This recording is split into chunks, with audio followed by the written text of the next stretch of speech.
हाजी सबू सिद्दीक ने अपनी शुगर फैक्ट्री पूरी तरह से बंद कर दी। ये फैक्ट्री इतनी बड़ी थी कि इसके जरिए बनाई गई शुगर पूरे इंग्लैंड में इस्तेमाल की जाती थी। बहुत कम लोग जानते हैं कि बाटा कंपनी भी मुसलमानों की थी, जिसे असहयोग आंदोलन के दौरान एक अंग्रेज ने खरीद लिया था। आपको ये जानकर शायद हैरानी हो कि भगत सिंह का केस लड़ने वाला शख्स भी एक मुसलमान था। बैरिस्टर आसिफ अली ने भगत सिंह का केस तब लड़ा जब कोई भी भगत सिंह का साथ देने को तैयार नहीं था। इंकलाब जिंदाबाद का नारा देने वाले हसरत मोहानी भी एक मुसलमान थे।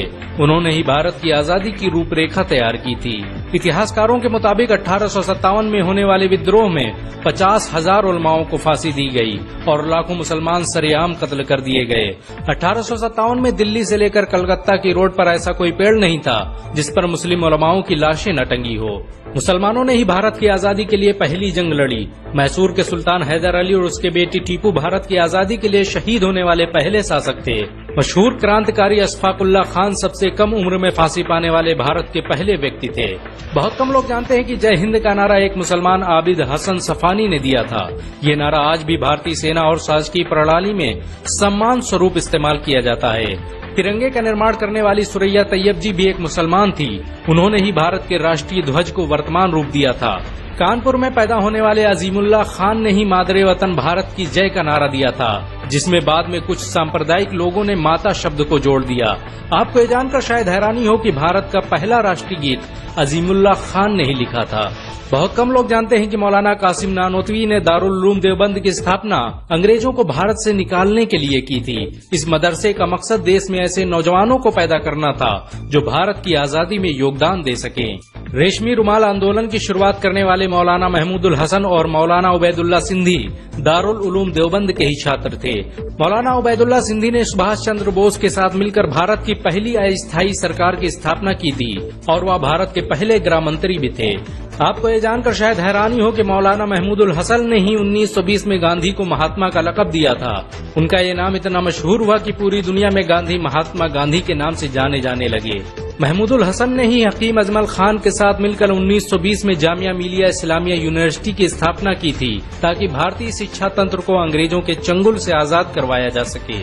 आपको ये जानकर शायद हैरानी हो कि काला पानी जैसी दर्दनाक सजाओं को पाने वाले 90% से अधिक लोग मुसलमान थे। अंडमान निकोबार में आज भी सबसे ज्यादा कब्रें मुसलमानों की हैं। मुसलमानों के अलावा दूसरे लोगों ने काला पानी से बचने के लिए न सिर्फ माफीनामे लिखे बल्कि अंग्रेजों की मुखबिरी भी की। मुसलमानों ने ही अंग्रेजों के खिलाफ सबसे पहले हथियार उठाए। 1772 में शाह अब्दुल अजीज ने अंग्रेजों के खिलाफ फतवा देते हुए ऐलान किया कि अंग्रेजों की गुलामी हराम है और हर मुसलमान पर फर्ज है कि वो अपने मुल्क और देश की आजादी के लिए खुद को कुर्बान कर दे। 1857 में होने वाले विद्रोह की प्लानिंग एक मुसलमान मौलवी अहमदुल्लाह शाह ने की थी। वो भारत के अकेले इंसान थे जिन पर अंग्रेजों ने 50,000 रुपए का इनाम रखा था। यह रकम इतनी बड़ी थी कि राजा जगन्नाथ ने पैसों की लालच में आकर अहमदुल्लाह शाह की मुखबरी कर दी और अंग्रेजों ने उन्हें शहीद कर दिया।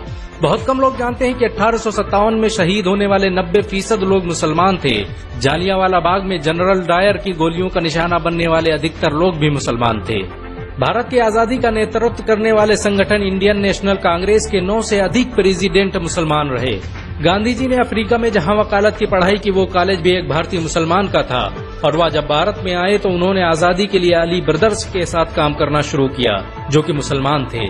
बहुत कम लोग जानते हैं कि 1921 में केरल के मुसलमानों द्वारा अंग्रेजों के खिलाफ लड़ी गई जंग में 3000 से अधिक मुसलमान शहीद हुए थे और 50,000 मुसलमानों को जेल में कैद कर दिया गया था। ये आंदोलन मोपला मुस्लिम आंदोलन के नाम से जाना जाता है। 1942 में शुरू हुए भारत छोड़ो आंदोलन की रूपरेखा मौलाना अबुल कलाम आजाद ने तैयार की थी। संविधान निर्माता डॉक्टर भीमराव अम्बेडकर को पहचान दिलाने में मुसलमानों का बड़ा योगदान रहा है। 1946 में जब भीमराव अम्बेडकर दलित होने की वजह से इलेक्शन हार गए तो बंगाल मुस्लिम लीग ने उन्हें मुस्लिम इलाके से इलेक्शन लड़ने की दावत दी। इस तरह भीमराव अम्बेडकर संविधान सभा का हिस्सा बन सके। अगर मुसलमान भीमराव अम्बेडकर को इलेक्शन न जिताते तो उन्हें कभी भारत के संविधान को लिखने का मौका न मिलता। भारत की आजादी के लिए सबसे ज्यादा लेख, शायरी, गीत और किताबें मुसलमानों ने ही लिखी। अल्लामा इकबाल के जरिए लिखा गया सारे जहां से अच्छा आज पूरे भारत में गाया जाता है। आपको ये जानकर शायद हैरानी होगी कि देश के लिए शहीद होने वाला पहला पत्रकार मौलाना मीर बाकर एक मुसलमान था। भारत की आजादी के लिए मुस्लिम राजाओं और महाराजाओं ने अपने खजाने खोल दिए। कोलकाता के हाजी उस्मान सईद ने अपना सब कुछ भारत की आजादी के लिए कुर्बान कर दिया। हाजी उस्मान की अमीरी का अंदाजा इसी बात से लगाया जा सकता है कि 1920 तक कोलकाता में बनने वाला हर स्कूल और हर बड़ी बिल्डिंग उन्हीं की थी। कोलकाता के पहले सुपर स्टोर कैश बाजार की बुनियाद हाजी सईद ने ही रखी थी, लेकिन बाद में उन्होंने अपनी सारी दौलत देश को दान कर दी और खुद एक किराए के घर में रहने लगे। अमीर हमजा और अब्दुल हबीब यूसुफ मरफानी जैसे मुसलमानों ने अपनी अरबों रुपये की संपत्ति देश की आजादी के लिए कुर्बान कर दी। सुभाष चंद्र बोस द्वारा अफगानिस्तान में स्थापित की गई सरकार में 9 में से 5 मंत्री मुसलमान थे। भारत की आजादी के लिए देश भर में मौजूद मस्जिदों को किलों की तरह इस्तेमाल किया गया। इन मस्जिदों में सुबह शाम हर वक्त भारत की आजादी के लिए ऐलान हुआ करते थे।